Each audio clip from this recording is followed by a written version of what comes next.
Cientistas militares chineses simularam uma explosão nuclear no espaço para derrubar redes de satélites como a Starlink. SpaceX lança o Falcon Heavy, o veículo espacial mais poderoso do mundo. Cápsula aquática futurista atinge mais de 100 km por hora e pode sobrevoar a 1 metro acima da água. Estão hackeando os satélites da Starlink contra a vontade de Elon Musk.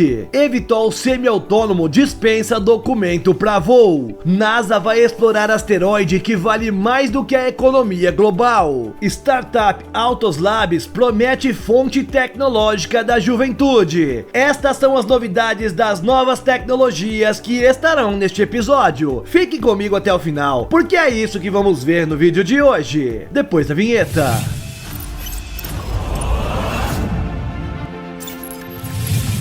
E aí, impressionado e impressionada? Eu sou o Carlos Alves e lhe dou boas-vindas ao nosso canal Realidade Impressionante. Se você gosta do nosso canal, já deixe o seu like porque nos ajuda demais.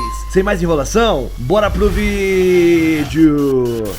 Esta terça-feira, dia 1 de novembro, se tornou um dia histórico para a SpaceX. Pela primeira vez desde 2019, a empresa lançou ao espaço um foguete modelo Falcon Heavy. Chamada de USSF-44, esta foi a quarta missão na contagem geral do veículo, que foi contratado pela Força Espacial dos Estados Unidos para conduzir e implantar 2 satélites na órbita geoestacionária da Terra a cerca de 35,4 mil quilômetros acima da superfície. Conforme o planejado, a decolagem ocorreu às 10h41 no horário de Brasília, a partir do complexo de lançamento 39A do Centro Espacial Kennedy da NASA, na Flórida. A transmissão foi ao vivo pelo canal da SpaceX no YouTube. De acordo com o site space.com, pouco se sabe sobre as cargas da missão USSF-44. Das duas, apenas uma foi identificada pelo nome Tetra 1, que foi construída pela Millennium Space System, uma subsidiária da Boeing. Tetra 1 é um microsatélite criado para várias missões protótipos dentro e ao redor da órbita geossíncrona do nosso planeta, diz o site da empresa. O Falcon Heavy emprega 3 propulsores de primeiro estágio, que são versões modificadas do foguete Falcon 9, também da SpaceX. Como essa viagem é exigente em termos de combustível, o propulsor principal vai retornar à Terra em um mergulho no oceano em vez do costumeiro pouso vertical controlado em uma das balsas drone da SpaceX. Já os 2 propulsores laterais aterrissaram quase que simultaneamente nas zonas de pouso 1 e 2 da empresa 2 minutos e 38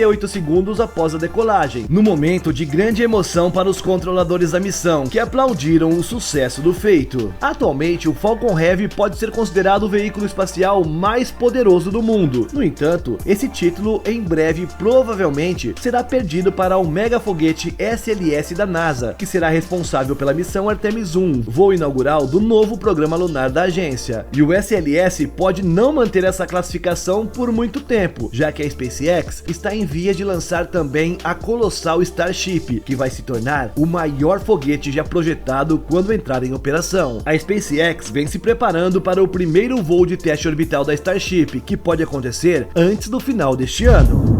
A italiana Lazzarini Design é uma marca que ficou conhecida por projetar embarcações extravagantes, como o Mega Yacht Sovrano, que traz 2 helipontos, garagem e até um jardim. Sua nova aposta é mais ambiciosa, o Jet Capsule GTF, com design futurista e hidropropulsão de ponta. O modelo é basicamente um veículo aquático de pequeno porte, cujo interior pode ser configurado tanto para uso privado como comercial. Sua carcaça combina a fibra de carbono e fibra de vidro, isso significa que todo o casco é muito leve e resistente. O sistema de propulsão também varia. O GTF tem opções movidas a diesel, gasolina e até 100% elétrico. Dependendo da configuração, a embarcação gera até 1.200 cavalos. O veículo possui um sistema de hidrofólios que reduz os solavancos em águas agitadas. Em resumo, é um tipo de asa que atua como superfície de elevação do veículo. A Lazzarini diz que a embarcação pode subir a até 1 metro sobre a superfície da água e atinge 111 km por hora em aceleração máxima. A velocidade de cruzeiro, por sua vez, é 65 km por hora, mais rápido do que a maioria dos barcos. Uma das configurações padrões da marca para o interior é a de jato executivo aquático, que acomoda até 20 passageiros. Já a de lancha oferece espaço para 10 pessoas, cama, área de alimentação e banheiro a bordo. Com o prazo de entrega de até 1 ano, o veículo é feito sob encomenda. O preço, no entanto, ainda não foi revelado. A sua versão original, conhecida apenas como Jet Capsule, foi apresentada em 2014 e essa sai por 250 mil dólares, algo em torno de 1,3 milhão de reais na cotação atual. No entanto, a nova versão é mais simples e menos luxuosa, sendo assim, talvez o valor seja mais acessível.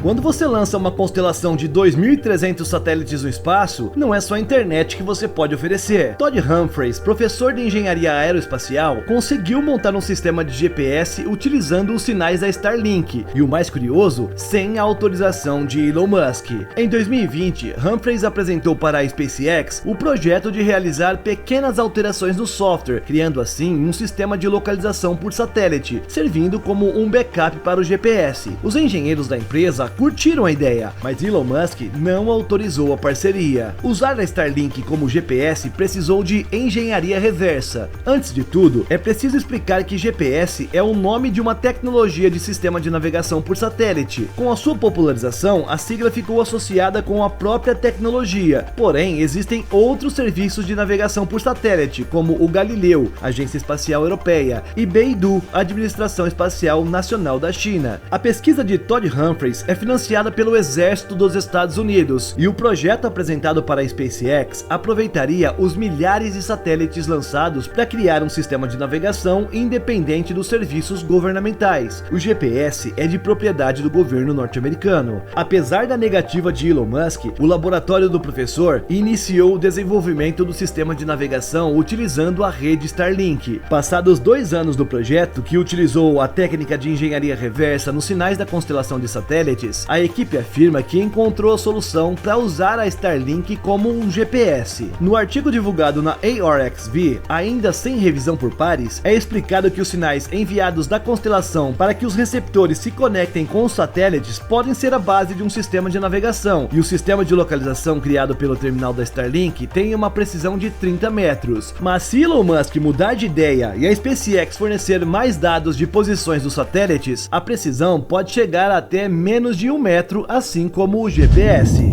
Os eVTOLs, sigla em inglês para aeronaves elétricas de decolagem e pouso verticais, são veículos que prometem revolucionar a mobilidade urbana nas próximas décadas. Uma empresa quer acelerar o processo e levar os passeios aéreos para outro nível. A Charm Aviation, que controla uma das maiores frotas de helicópteros dos Estados Unidos, quer colocar o passageiro no posto de piloto do Hexa, um eVTOL semi-autônomo de assento único, o mesmo modelo que também será usado pela Força Aérea dos Estados Unidos. Segundo a companhia, qualquer pessoa pode operar a aeronave após receber um treinamento de menos de 1 hora. O modelo também possui o aval da FAA para realizar voos turísticos. Alimentada por 18 motores elétricos e com um corpo bastante distinto, sem asas e com o cockpit aberto, o Hexa é perfeito para voos recreativos curtos de 15 minutos. A empresa já encomendou 100 unidades do modelo fabricados pela Lyft no Texas. As duas empresas também firmaram uma parceria para criar uma rede de vertiportos nas áreas urbanas à beira-mar de Nova York. Para atender os regulamentos, o passeio permite voar apenas em um corredor específico de 396 metros que se estende ao redor de Manhattan. Mal posso esperar para voar com o Hexa ao redor da Estátua da Liberdade, disse Caitlin Efraim, presidente da Charm Aviation. O plano da empresa é começar a oferecer o treinamento e os voos no início de 2023. Como pesa menos de 200 quilos em virtude da sua estrutura em fibra de carbono, o Hexa se enquadra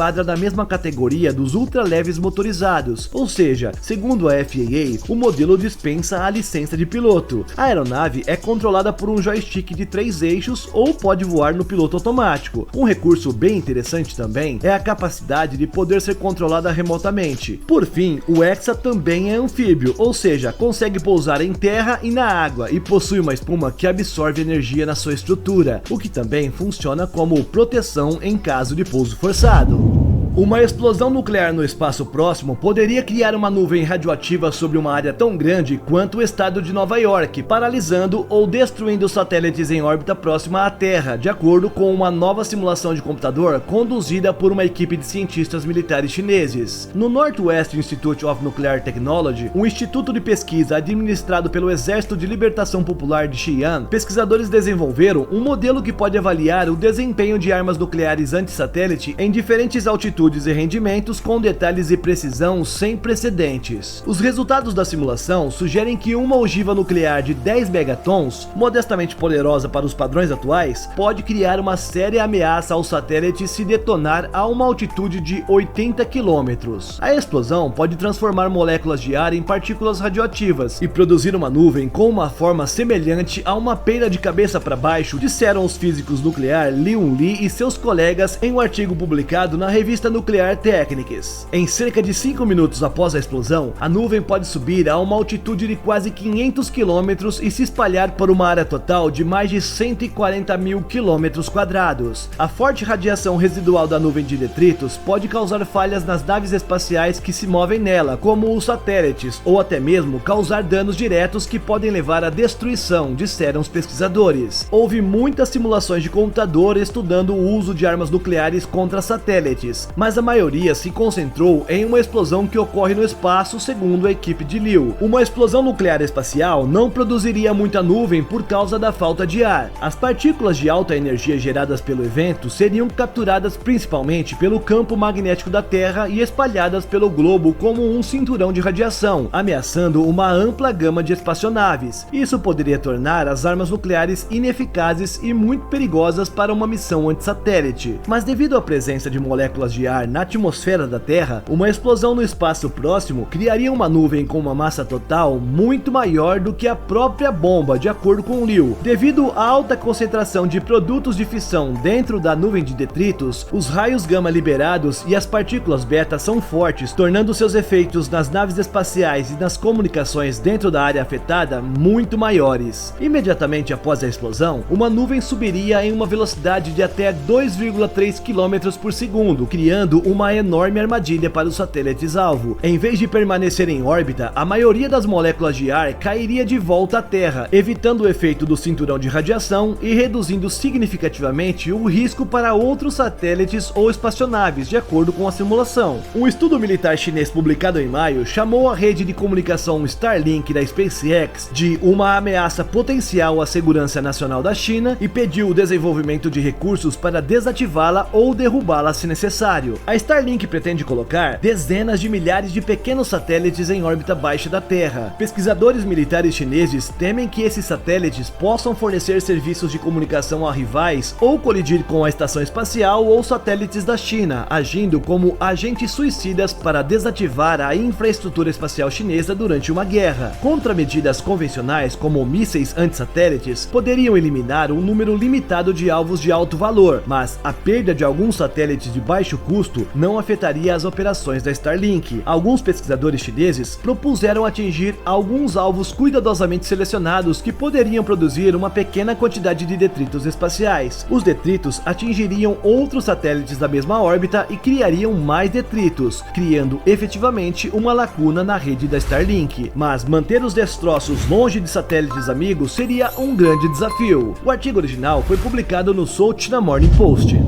A NASA acaba de anunciar que realizará uma missão para revelar mais sobre um asteroide de metal maciço localizado entre os planetas Marte e Júpiter. O 16 Psyche, um asteroide de 226 km de largura, poderia conter um núcleo de ferro, níquel e ouro no valor estimado de 10 quatrilhões de dólares. A espaçonave Psyche da NASA estava programada para ser lançada em agosto de 2022 e chegar ao asteroide em 2026. No entanto, problemas de software e de desenvolvimento fizeram com que a missão perdesse a janela de tempo ideal. Agora, uma revisão interna avaliou que a missão seria capaz de superar os seus problemas e que ela poderia ser lançada com sucesso em 2023. A NASA anunciou a sua decisão de levar a missão adiante e colocou como data para o lançamento qualquer dia a partir de 10 de outubro de 2023. A missão Psyche faz parte do programa de descoberta da NASA de missões espaciais robóticas de baixo custo. A maioria dos asteroides são rochosos ou gelados, mas como se acredita que o 16 Psyche seja o coração metálico exposto de um planeta morto, espera-se que a missão forneça insights sobre a nossa compreensão do núcleo do planeta Terra. Se decolar em cima de um foguete da SpaceX Falcon Heavy em outubro de 2023, o lançamento terá pouco mais de um ano de atraso, e tudo indica que a mecânica celeste não sofrerá nenhuma interferência gravitacional importante de Marte até 2026. Consequentemente, a espaçonave Psyche chegará ao asteroide em agosto de de 2029. O orbitador começará então pelo menos 21 meses de mapeamento da órbita e de estudo das propriedades do asteroide. A espaçonave Psyche usará seus 3 instrumentos científicos para fazer medições de asteroides: um magnetômetro para medir o campo magnético, um multiespectral para capturar imagens de sua superfície e dados sobre o que é feito e sobre as características geológicas, e espectrômetros que analisam os nêutrons e os raios gama vindos da superfície para revelar do que é feito o asteroide. Também faz parte da missão a demonstração da tecnologia Deep Space Optical Communications da NASA, que testará a banda larga espacial a laser de alta taxa de dados. Isso pode significar no futuro vídeos ao vivo, até mesmo diretamente do planeta Marte.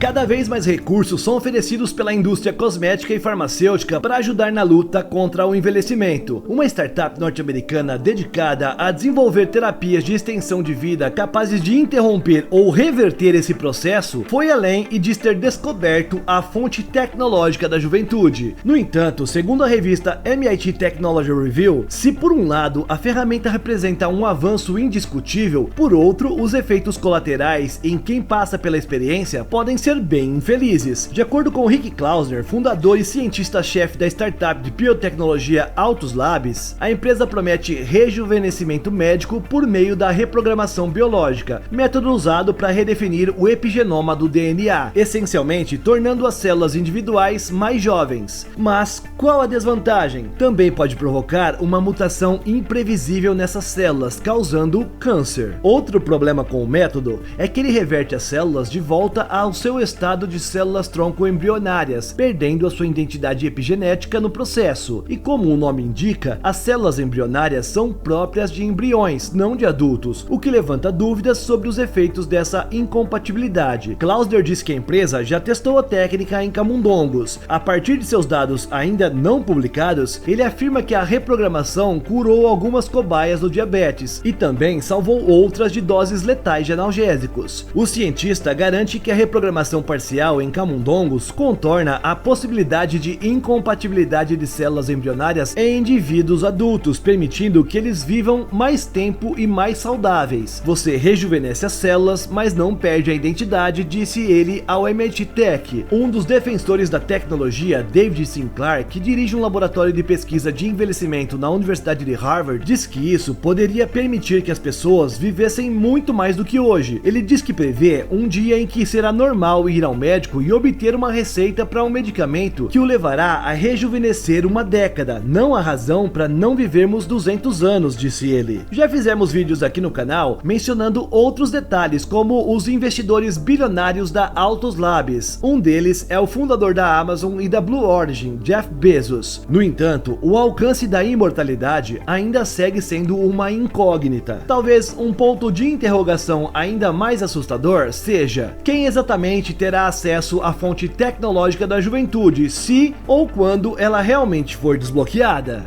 E aí, gostou desse vídeo? Se sim, não esquece de se inscrever por aqui. Isso nos ajuda a crescer e ter mais relevância dentro do YouTube. Com isso, nosso conteúdo chega para mais amantes da tecnologia. Na sua tela tem 2 novas sugestões. Continue vendo os nossos vídeos. Muito obrigado por nos acompanhar e até o próximo.